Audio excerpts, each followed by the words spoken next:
Good evening, everybody. Thanks for joining us.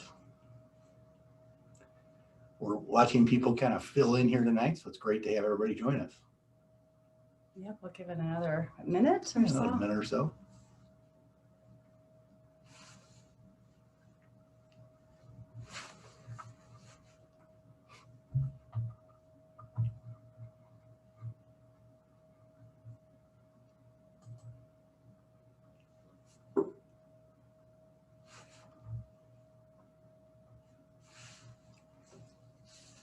All right, you can go ahead and get started. Shall we get started? Why not? Yeah, let's go. do. All right. Well, welcome everybody. I'm Sarah Bernard, and I'm here with Chris Chavetta, and we've been having this conversation for a few months now about the interest in getaways and second homes and how you plan for that on so many different levels. And we thought it'd be fun to do a webinar and answer questions and kind of start the conversation. Yeah, so it is kind of fun for us to put this together because Sarah's, I consider her the second home salesperson of the year for everybody in the number of properties she sold. And our business has been focused on really what we consider development of campuses for institutions and corporate members. But in the last year with COVID, we've really been focused on doing specialty projects of doing master plans for country estates and legacy properties, you might say. So yeah, it's really interesting. I've been involved in second homes since 2008, first as an investor and then as a property manager and then a realtor. So it's something I'm intimately involved in from the property acquisition standpoint. And it's so interesting how this last year, how it's changed what you're working on and definitely accentuated what we're working on. Right, exactly. So we're going to talk tonight about how do you acquire property? So how do you look at second homes and rural property and anything that you could make for your own getaway? We're going to talk about that, how to evaluate properties, how to do your due diligence, the future vision for the property, master plans. And we're going to talk about after you find that perfect property or second home, how do you make sure it becomes yours, your destination for your family in a kind of unique environment. So we're excited to talk about this today. Yeah, and we're going to have time for questions and answers at the end, but as we go throughout, go ahead and put your questions in the chat. We're going to be taking note of those and to make sure we have time to answer everything at the end. So don't hesitate to throw anything out as you're thinking about it as we go through. Yeah. All right, so first let's talk a little bit about property acquisition. So what's really been interesting as you think about second homes and getaway homes, it's not anything new. If you look back really centuries, having a getaway home has always been something desirable for people and something that people want to achieve. We've seen a lot more focus on it in this last year during the pandemic because people are home more and they want to get away and travel was shut down and hotels were shut down. And there's been a lot more of an interest in just getting outside and having that land and open space. So we've seen, surveys that we did some research on showed a 36% increase in desire for more land and open space for second home buyers over the last year. And if you think about second homes can be in the city, they can be in areas that aren't necessarily rural. So this has been a huge change in the last year, and we're seeing it definitely in our business as well. People want more amenities in their second home. So amenities could be a golf course or tennis or pickleball or anything like that, but can also be creeks and lakes and things like that, opportunity to hike. So we're seeing more of an interest in those kinds of activities and amenities. And we're also seeing a 27% increase in a drivable location. Now, that's not necessarily, people have always wanted a drive-to location for their second homes. There are people that obviously will fly. We see people that want to go to locations where they might have a seasonal change for their getaway, but being able to drive to your getaway is something that we've seen even more of an increase. And if you think about the last year, plane travel shut down, this totally makes sense. So when you think about what you want in your own vacation home or your own rural property, think about, everyone has sort of that lifelong dream. You know, I want to live on a golf course or I want to live on the beach. So we encourage people to just kind of dream, start with all of those different places and things. And if you're young and you're thinking about that property that you might own for 20 or 30 years or 40 years, you know, what might that look like and how that might change over the lifetime, your lifetime of having kids and grandkids and that kind of thing. Recreation is a huge thing to consider. What do you like to do? Do you like to hunt? Do you like to fish? Do you like to hike? Do you like to swim? all of those things. Do you like to go to museums? I mean, that's another thing that some people want their second home near activities like that. Investment, obviously buying a second home or second property is potentially a great investment. And that's something that people have discovered a lot in this last year, is how can it produce income for you? So it might be that you farm the land, or you lease. There's government programs where you can lease your land out to farmers, and you can make revenue that way. And just a long-term investment to balance out your portfolio. So something else to think about. And then, of course, as we mentioned a minute ago, just a location change. So is that something that's important to you? Do you want to go to a cool area parts of the year? Do you want to go to a warm area? So it's just things to think about. Yep. I just bought a beach property because I get really tired of the winter this year. So many St. Louisans went to southern Florida, right? South Florida. That's right. That's right. And that's not drivable, but, but it's one stop on the airplane. That's true. Then a survey that we also looked at, and this is ranking what people said they want most in second homes. And number one is a lake or beach. So they want water. In some parts of the country, mountains are very important as well. Obviously not here in Missouri, but in some places that ranks very high. Some people, like we mentioned, want a city property still. That's still popular for a second home, or they want to be near a city. They want to be able to get to those kinds of restaurants and museums and shopping and that kind of thing. Country properties, equestrian properties, those are becoming even more popular. We're seeing that at least in our business for sure, and I know in your business as well. And then, of course, the golf course or a golf club of some sort is always a popular choice for a second home. So we think about the location, of course, just like any real estate, you're going to want your preferred area, how long it takes to get to the property, and also to the primary activities that you want to participate in. That's a huge thing. And because when you have a getaway home or vacation home, you want it to be a place that's convenient to get to. So consider how long you're willing to drive to get to your second home. Most people want less than a 4-hour drive, and some people way less than that. I mean, I know people who have second homes that are 30 minutes away from their primary home, and it still feels like a getaway. Do you want to be close to family? Do you want to be close to work? Some people can still get to their workplace from a second home. Work is changing, and being able to work from your second home is a huge opportunity.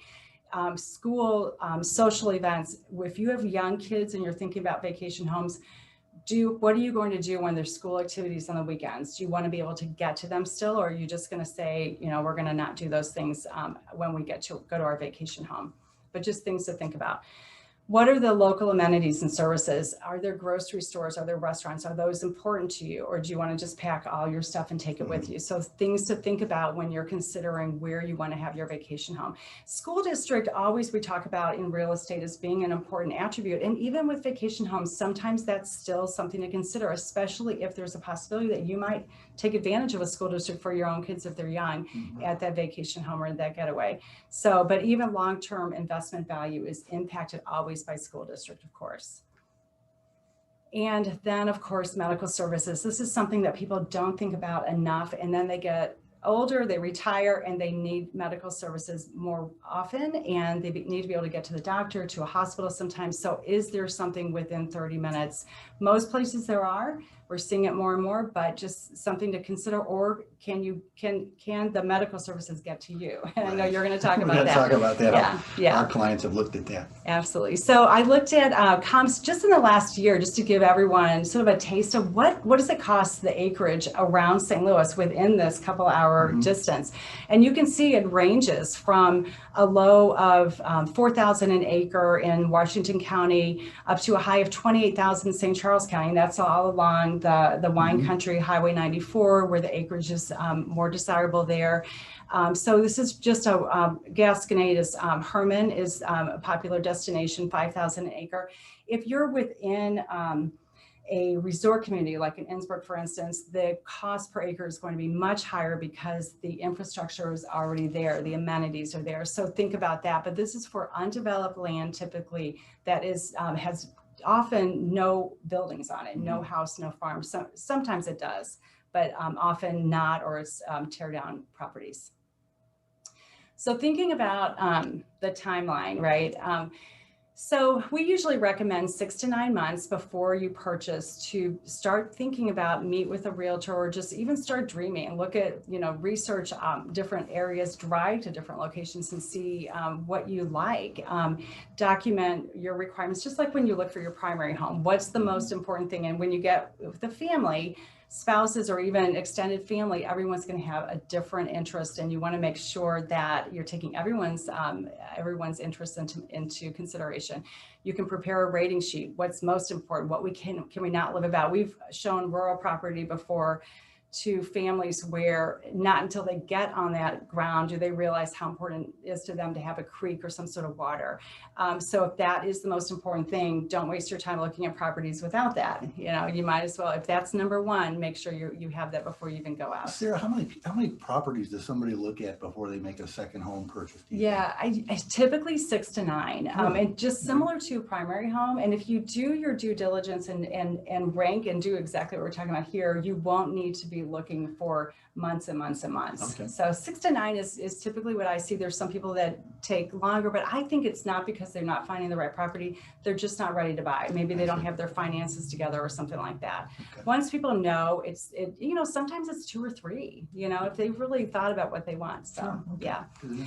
So, and then once you write a contract on the property, just like purchasing a home, you still have a due diligence period. You have an opportunity, if there are physical buildings on the property, to do inspections. If there's just, you can write into a contract, have your realtor write into the contract the opportunity to explore zoning and build outs and the things that you're going to be talking about. So these are all the things. Now, one thing that I feel is important is, if you do buy property, don't buy it to sit on it. I always recommend that people plan to build on that property within 6 months to get that going. What happens a lot, I've seen this time and time again, people will buy property for retirement, let's say a beautiful piece of land they want to build a retirement home on, and they're going to retire in 10 years or 20 years, and they never end up building that home. And then they sell that property, and it's hard to sell sometimes. It's never been developed. And what happens is people's lives change. People in the family die, or they have medical needs that they didn't consider. And so I'm a big believer in buy it when you're ready to build on it. So, and don't wait. Okay. I'm action oriented, and I highly recommend that. All right, so this just shows our timeline of roughly 9 months, 6 to 9 months to get your plans together, from first thinking about your getaway to your closing. So, Sarah, when I look at this timeline, you think about drafting your purchase contract. What would you suggest in the way of financing? What have you seen with people looking for second homes in the hot market that we're in? Yeah, right now? in the hot market that we're in right now, it's very much like primary homes, where people are now, this isn't necessarily true for rural property that's not developed, but certainly for vacation homes, we're seeing cash offers. We're seeing people giving up inspections and repairs, just like in the primary market. That's not always true though, and it doesn't have to happen on every single property. It just depends. If you're buying a property that maybe needs some work, you don't necessarily have to, there won't necessarily be multiple offers. I do find with vacation homes that people want the homes move-in ready. They want to buy it furnished. So there's more demand for those types of homes than not, than the ones that aren't like move-in ready and perfect. So yeah, but definitely the most important thing is know in advance how you're going to pay for the property. So if you're going to get a loan, you can make a quote cash offer, but still finance it. That's absolutely possible. But just know that you can buy that home no matter what, if something changes 30 days later. So, but get all your financing in order first. So, yeah. All right, so I'm going to turn this over to Chris, and he's going to talk about attributes of properties. Yes, because I think as we work with clients, it's very important to talk about what type of property you're looking for, as Sarah has mentioned, but also just the physical connection to it, you might say. Roadways and access points. As we look at the various things, are you along a major highway, which is great access, it's easy to get to, that type of thing? Or do you want more secured property that's maybe off the road, but what are the roads like, getting to that? What are the easements to those roads? One of the big things people bring up time and time again is, how do I secure the property? Mhm. Not only when I'm there, but when I'm not there, more importantly. Right. Do I have a caretaker? Do I have someone who lives on the property? Is there a gatehouse? Is there somebody overseeing my estate or my residential property? It's a when I'm huge, not huge there? consideration. Yeah. Yes. People don't realize if it's not a place that you're going to get to very often, it's remote, you have to have a security plan. Yes, you get and that's something we find with our clients all the time about, you can paint the purple paint on the side of the trees, but that doesn't mean everybody's going to stay out. It just means that they're not supposed to come in. Also start looking at utility services. It's really simple to say that everybody can about drill a well any place, but in this age of remote working with COVID, internet service. What is the internet capacity in your location you're going to? Do you have to go to more of a satellite-based system like Starlink? Do you have adequate electricity coming to your property? So you have to think about those kind of conditions as you look at potentially a rural property or even a second vacation home that you want to build and develop on a lot. Also the environmental conditions. Take a look at Google Earth, go to the county GIS websites, understand what your topography is, what your forest looks like, what the adjacent properties are. It's amazing if you go start looking at properties and you don't really have an idea what they are, what a 3D Google Earth image can do for you. So it's amazing how you can find a lot of different information that's out there that's in the public domain for free overall. And also some of the other attributes are, what are your improvement opportunities? What can you do? Are you in a floodplain? Do you want to have open fields and pastures for your horses? Do you want to have more woodland setting for hunting or hiking or zip lines or your children to run through the woods? What are some of the water features? You've heard about lakes, or is there a river? How can you build a lake? And what are the views to and from your property as well? How do we take advantage of that as you look at a particular piece of property? Are you at the bottom of a valley? Are you at the top of the hill? Are you halfway in between? Or do you have an opportunity to take advantage of all those views and vistas from that piece of property? Sun location, sunset, sunrise, that's a big thing. Yes, sun angles. It is there's software out there that we use that we can actually take a property and model it so you can actually know when the sun is rising and setting. So when we set homes, we can get natural daylight in a building all year round, if you might want to say. Wow. And it's kind of interesting how we can set windows and building placement at that. Cool. So it's also considered environmentally sensitive because we're not able to burn electricity in the house to do LED bulbs and things like that.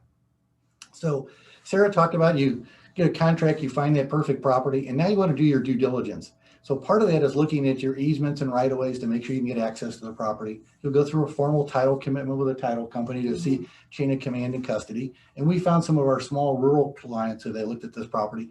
It's been around for decades and centuries, but it hasn't changed hands. So sometimes roadways and easements aren't the easiest things to see. We see deeds handwritten for many years ago, you might say, in that regard. Also think about environmental studies. If there was any kind of farming operation on it, manufacturing operation, maybe even hazardous materials such as asbestos in a building, you have to think about that when you look at it overall. Also, look at the soil analysis. When we started, you might have noticed Sarah wasn't holding a fish, but I was. So I love lakes. I love fishing. I went fishing last weekend. I caught it was too little to put in the picture. Too little to put in the picture. But, I always say, let's look at the topography and the soil type to see if you can actually build that lake that you want to build. And how big can it be? Is it a half an acre? Is it 10 acres? Is it 30 acres? And how do you do that? Also start looking at your boundaries and your topographical analysis. This is a property we're going to highlight in just a little bit, but this is a property located in Wildwood. All this information you see right here came off of a GIS website. If you just get online and go to a particular county website, you can actually download all of the topography, the boundary layers to it, and everything else.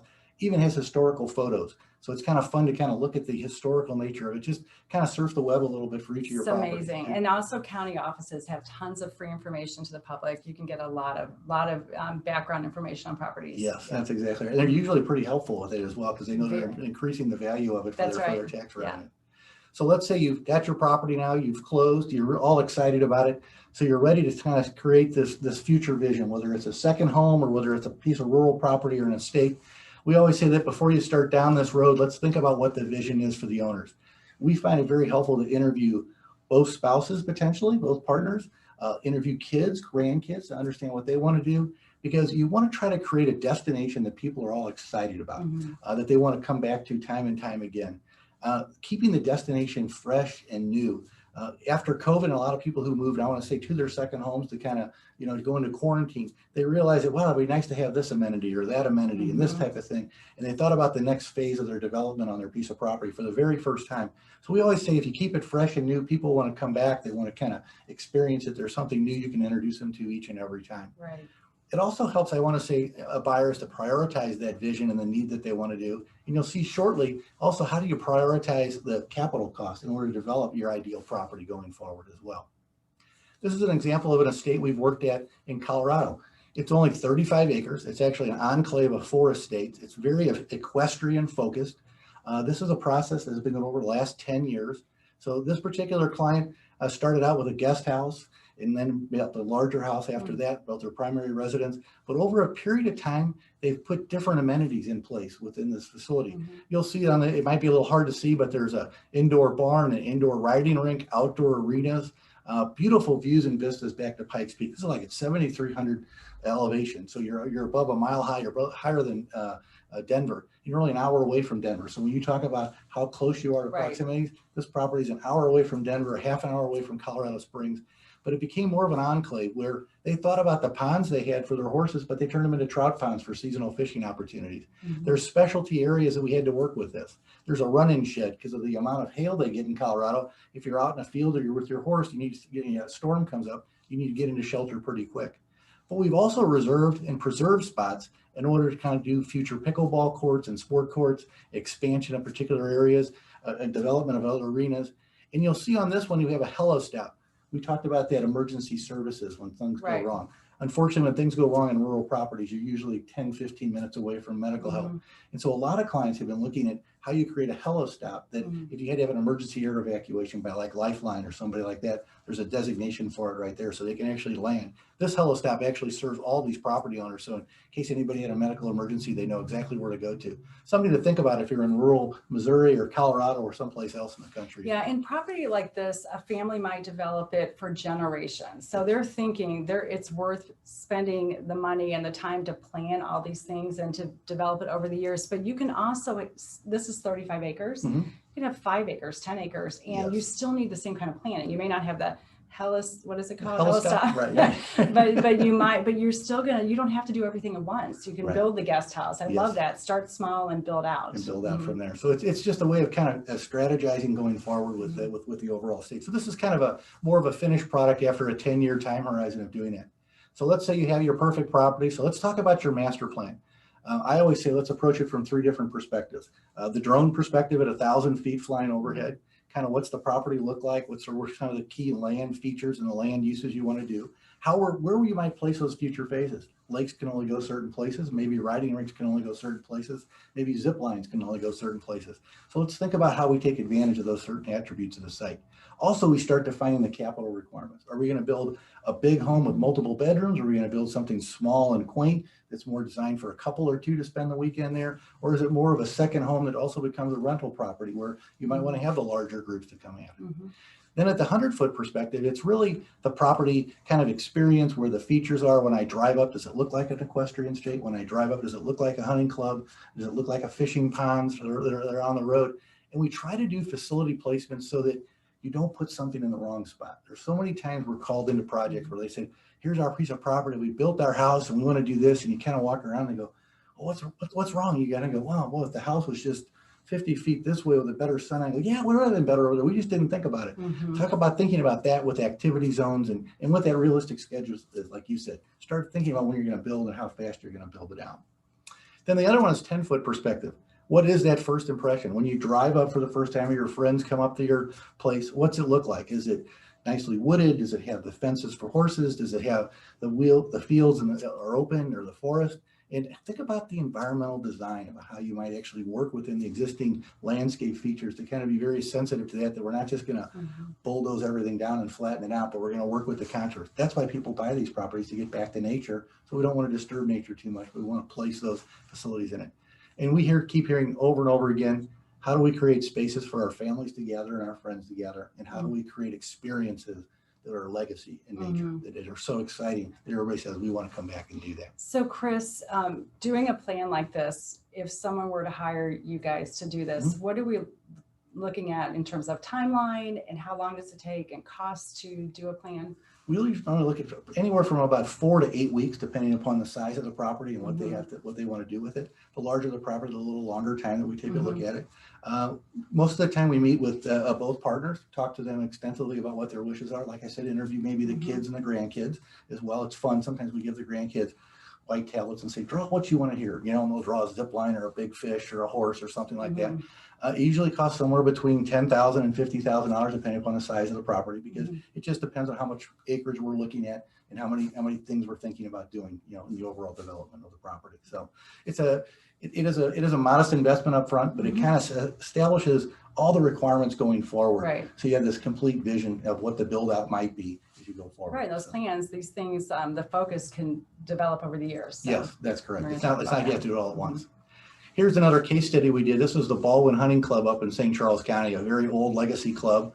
The membership has changed over the recent years. And so as the new members have come in, they've rethought about the property as not only just being a seasonal property for hunting in the fall, with duck hunting the primary purpose and deer hunting, but how can we turn it into a year-round amenity for all the members? The first option was really, the first thought was, let's enhance the clubhouse so we can really use it year-round for our personal events, maybe corporate events, for corporate retreats, but also can we do other things that are exciting as well? Things like archery ranges and pistol ranges and rifle ranges, fishing ponds. In the wintertime, how about a skating pond? So you'll see that little blue thing that says renovated pond/skating rink there. We have a lot of members who were ex-hockey players and kids who were hockey players. So we're designing a pond in order to make sure they can actually play hockey on in the wintertime. So after duck season is closed, they have a great place to play. We also kind of just looked at some other improvements to it. But as part of this process, we're not only enhancing the hunting opportunities, but we're enhancing the social activities out there and the year-round use of this property for all the members. But we also put together a very comprehensive budget for them. And we look at a multi-phase budget. So I would recommend that as you put together your capital plan, think about the first phase that you might want to do. The primary purpose with this client was really the clubhouse renovation and how we could enhance it. We're doing a seasonal fishing pond for them this year in order to kind of help with that. And you'll see at the very bottom of this spreadsheet is we have soft cost as well. Think about the other costs. You mentioned buying a completely furnished home, right? A second home. Right. Think about what furniture costs, what kind of fees you have to pay to local authorities, have a contingency for the unknowns to kind of create a capital budget overall.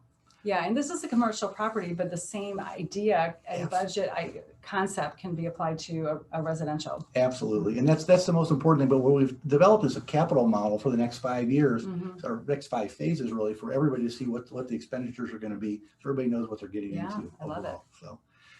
So when you do your master plan, we already say you're going to put this vision on paper. So we're going to show you an example of a master plan we're currently finishing up. This was a comprehensive 5 to 20 year plan for a property in Wildwood. It sits at the top of the river bluff, and it creates a very unique and interesting perspective because the property itself has been utilized for over 40 years as a retreat center. And right now, the idea is how could you repurpose this as an estate? Think long-term about the property in general. All this information you're seeing came off the county GIS website, so there's nothing here that you can't download and print at home if you don't want to, but this is a topography of the site. These are some of the aerial images. You'll see the views and the vistas. This has a beautiful view and vista all the way back to Defiance and Augusta, all the way across to the Missouri River. But you'll see that it's kind of overgrown. It hasn't been well maintained over time. So the first thing we talked about is how do we take the topography, whether it's really steep and we avoid those areas, or moderately steep, and how we kind of incorporate it in an overall development, working at the top of the hill. We also did an invasive species management and selective tree removal because the client really doesn't know what they have. They can't see it yet. So we've been talking to the local officials about how we can go in and clean out the honeysuckle, the autumn olive, the grapevine, remove the dead trees, so we can really see the natural beauty of this property before we start anything else. Just to kind of understand where the gems are, where the diamonds in the roughs are around the property. The first phase is really going to be maybe a new entrance fence and monument gate, followed by a new roadway in, followed by maybe a group of trails that are not only ATV trails so you can get out and experience the property, but they're designed for hunting, they're designed for horseback riding, renovating the ponds, kind of experiencing the property first and foremost after invasive species removal. So then you can think about the overall vision. Based upon the information we've had and the conversations and the dialogues we've had with them, we kind of created this, private estate plan. This is where you'd have maybe a primary building sitting at the top of the hill, beautiful views and vistas out from the hill. You can see almost 2 miles in any direction from this property, all the way across the hill back to Ballard State Park. But we place the house and the pool so that you get the right sun angles. We have the outdoor courts placed in the right orientation so you can play pickleball if you want to, or tennis or whatever it might be. But you'll see that starting kind of in the middle spoke, we have the horse barn, we have an organic garden because they said we want to be very sustainable. We want to be very organic. So we also planted an orchard. When we talk about orchards, they're a little harder to maintain, but everybody loves Christmas trees too. So Right. a lot of people say, I'd love for my grandkids to be able to cut their Christmas tree sometime and take it home from here. So we've talked That's so about great. that. It is. You'll see the Heliport landing pad there because Mm-hmm. they just wanted to, this particular client was thinking I can land here when I arrive at the Spirit of St. Louis Airport. I just take my helicopter, jump in right There here. you I don't go. have to do any driving, but you'll see there's horse pastures and ponds and sporting clay ranges and shooting ranges everywhere. We're taking the flat spots and turning them into nature preserves around the country, around the property as well. And there's a guest house as well. They want to make sure they have a primary residence, but they have a big family. They want to make sure they can come back, but they want kind of separation and enjoy it. And there's a few golfers in the family, so we have a golf driving range down one of the open meadows. Something for everyone. And the total acreage here is? This is a very large estate property. This is 236 acres, so it's a very, very large estate. But we've worked on, like you said, much smaller second home estates where it's maybe 5 or 10 acres to up to 500 acres. So it's just kind of a fun piece of property to think about and dream. So, and we're working with them as they go through it. But they also said, well, this is kind of in Wildwood. So what happens if the kids don't want to stay in town? They move someplace else. You know, what's our strategy, our exit strategy? So we actually designed an exit strategy where this property can be subdivided maybe 10, 15, 20 years from now into other additional parcels so that the family could keep the main development on top of the hill where the main investment is, but then sell the remaining parcels to kind of get some of the investment back out of it as well. Right. So, and that's something that county by county can change the requirements on what you can parcel off, what the minimum requirement is in acreage. So something to consider in advance as well. It's very smart. Very much so. So that's it. So we kind of overlay the planning and zoning on this site as well to see what it can accommodate. So it's a very exciting project, but you can see how we can start just from an initial concept drawing of an aerial topographic situation, how you go through that analysis, how do you develop those plans to go forward, and that type of thing. So it's been a fun process, and we found people have really enjoyed it because they've never thought about their property this way. And it's the little things, clubhouses and tree houses for grandchildren, fishing access for kids, zero entry beaches like you see at all the water parks. You know, parents like, we don't want them jumping off the dock. We want them to walk into the lake, and you know, how do we make it a firm bottom and that type of thing. So and all that stuff is creatable. Exactly right. It's all creatable. It's really kind of fun. So Sarah, you want to finish us out for all right, absolutely. So key takeaways from tonight, and we still have time for questions and answers, of course. When you think about your getaway home, your vacation home, what's your lifelong dream? And don't let this time get away, because everybody has opportunity to have a second home. That's one thing I've learned in my real estate career is there is something for everyone. You do not have to be a multimillionaire to have a second home. So definitely consider lifelong dreams. Consider it as a way to diversify your portfolio to financially. It's a really smart thing to do. An investment for your family and developing a legacy for years to come. I love the idea of developing these properties for generations to enjoy. How wonderful to leave that behind. So those are the key takeaways from tonight. I mean, we're here to answer questions now, in the future, all of that. So we did get a couple questions in advance and that we can address right now. One is the idea of the 1031 exchange, because that's something that comes up. I've seen it come up a lot more in the last couple of years. And what is it? What does that mean? So 1031 exchange is basically if you already have an investment property and you want to buy another one and you want to sell one, you're going to have capital gains most likely, especially if you've owned it for a long time. So you can avoid the taxes, which are typically in the 25% range on federal and state taxes on capital gains, by rolling that into the next property. So there's a couple of things to think about.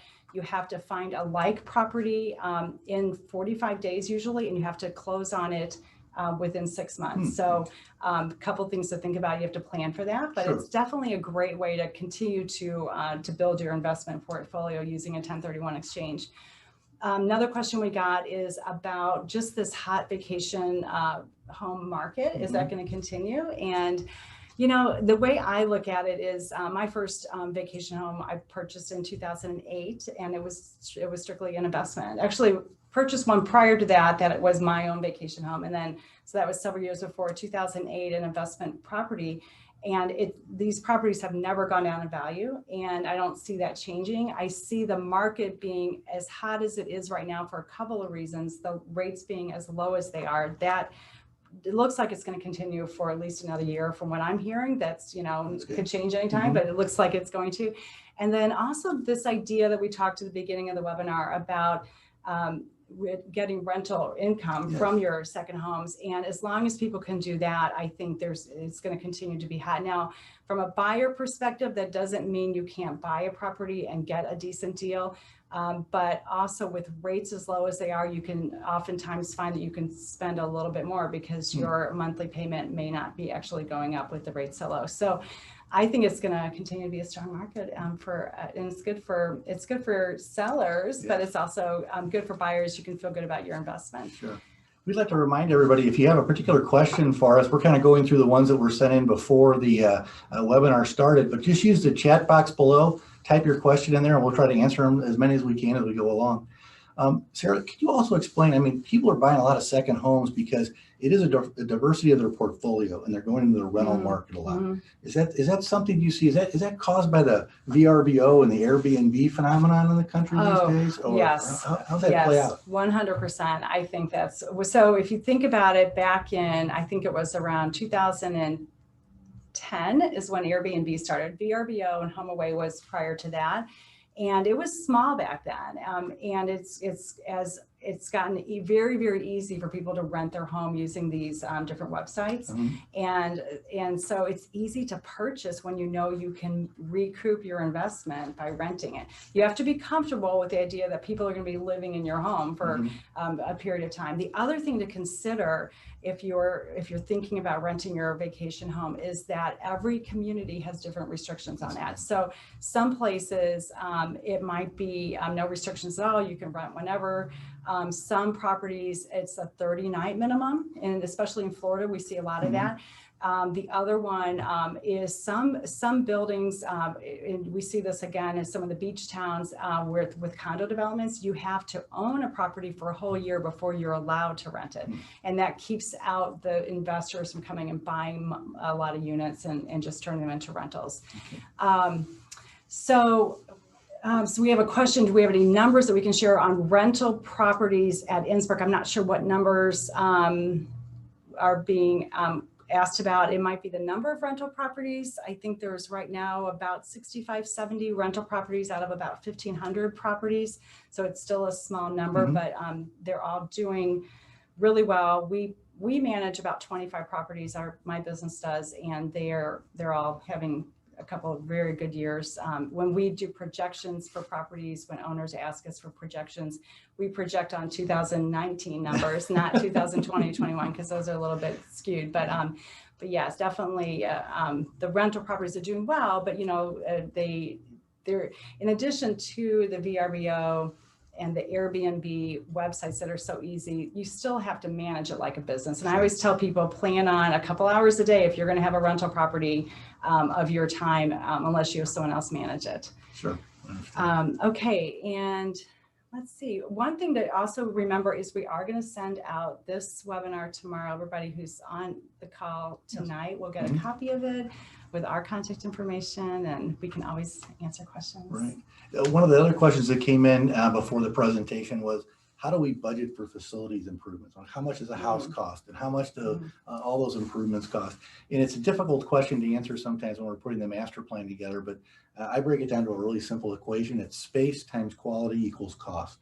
So we can build a lot of space for low quality and low cost, but we have to take care of what our goals are. So for instance, if you're going to build barns or sheds, those might be $45 to $75 a square foot for a large horse barn or maintenance shed. Or if you go to a house construction, it can be hundreds of dollars a square foot based upon number of bedrooms and baths and the interior finishes and qualities that you have. So think about that as you put that capital budget together, because we think that that's where that long-term budget is really, really important to kind of understand what you're getting into overall for your property. Yeah, it's a really good point. I mean, we always have a rule of thumb with house building. Typically the land, the cost of the house is about 3 times the cost of the land. So the land is the least expensive part of the development. And that's probably true when we're talking about extensive rural properties as well. So that's true. Yeah, so just consider that. We have another question coming in right now. Just give us a moment so we can read it. Maria is here helping us out. That's right. Is it wise to purchase a second home that's livable but needs updates? Absolutely. Just like a primary home, it's actually really smart because you can get in at a lower price and then do the development similar to what we're talking about, the strategic plan. You could do a strategic plan for a getaway home. It's probably a very wide. Now, the thing is, though, a lot of people don't want to do that because they don't live near the property. It's hard to find people to do the work, that kind of thing. I know when people work, we always provide resources. There's always contractors available, but you have to be comfortable doing work. Maybe you're not right there at a property. You might even be several states away. How does that, let's see, I don't know if I understand this question. I guess, how does that property look on VRBO compared to other properties if it's not quite updated? Is there a relative value? Oh, gotcha. Okay, yeah. On an updated facility versus one that maybe needs a little so care? So I have a lot of experience working with vacation rentals and vacation renters, and the nicer the property, the higher you can get per night. And it's just like a hotel, and you have to think of it like a hotel. You can't have you can't leave your food, your shoes, or anything behind. If people have to have that first class experience in order to want to come back, and in order for you to generate the most money. Now, there's always going to be a market for the lower end properties, of course. There's always that market. But typically what we find is people expect a first class experience like they're going to a hotel. Okay. Will you get much? So if it's a dated property, is it going to be a good investment value? I think is what the question is. It depends on other things. It's not necessarily just the property that provides value. It could be the land, it could be the development, it could be the resort location. So there's a lot of things. A lot of people, I was just down in Florida a couple months ago looking at property, and many of the beachfront properties that were $700,000-800,000 were needed to be completely renovated. But because of the location, they were valuable. So personally for me, I didn't want to do a renovation being across the country, but for a lot of people, they're willing to spend the money. That's right. So People just want to move in ready, right? They just want to come and enjoy it. I'm a move-in ready person, but not everybody. Some people have the patience that I don't have and the money to spend. So. Do you see when you're doing VRBO? I know our own family, we've used all those services in the past to kind of look for second vacation homes and do that type of thing when we travel around the country. If you were going to do this someplace, would you recommend a minimum night stay? Is there usually a Thursday to a Sunday or something that's more advantageous pricing wise, the extra night? If you were going to rent your own home? Yes. So it just depends. I think if you're managing yourself, I would do 3-4 night minimum, just because it's going to make it easier on you. If you allow people to stay for 1 night or 2 nights, you're going to have a lot of turns. Sure. That's a lot of housekeeping. It's a lot of just managing renters, because it's like having guests in your home that you don't know. It's difficult sometimes. Sure. So you can do, I have a property in Florida that's a 30-night minimum, which is really awesome because I don't have to worry about lots of turns. So, sure, understand. Estimate the rental occupancy at Innsbruck pre-pandemic. So we have in our business all of that data on all of the properties, because we have been in the business at Innsbruck since 2008. So we have numbers for pre-pandemic. Pandemic, the numbers increased 300%, the rental numbers. So when we look, that's why we don't look at pandemic numbers when we go to evaluate the rental opportunities at properties. So we've been at Innsbruck since 1994, and I can tell you I've never seen so many people using Innsbruck and enjoying the community as much as they did in 2020 with the pandemic. Yeah, it was amazing. Like summer all year long. It was. It really was. It was kind of nice. It created more of a social fabric. Now, some people didn't like it, but a lot of people enjoyed it. That's right. Yeah. So how to maximize your investment for Airbnb. So number one is great photos. Just like anything in real estate, you want to create that experience before people even arrive. So we always recommend professional photographs describing the property. Airbnb and VRBO gives you lots and lots of room to describe the property. You can write a novel about your property. The more information you can give people, the better. The more you do, then you're going to maximize the number of renters, and then also pricing. Pricing is really, really important. I don't always recommend that you go with Airbnb's suggested pricing. That tends to be a little bit low sometimes. So study the market, study the competition, see what people are getting. Don't be afraid to price a little high. You can always come down. So it's similar to a real estate, home for sale. That's how, I recommend you approach rentals as well. Okay. How can you analyze a second Airbnb to buy if you already have one? I'm not sure that I completely understand the question, but if you already own a vacation home and you want to buy a second one, is that does that make sense? Is it a good choice? Okay. I think the question is probably a financial question. Can you take perhaps the equity or the income from the one to purchase the second one? I'm not sure if I completely understand. I think that's what, so absolutely. And it's just a conversation with a realtor and a lender, with your financial planner, to talk about how to plan the financing for that second one.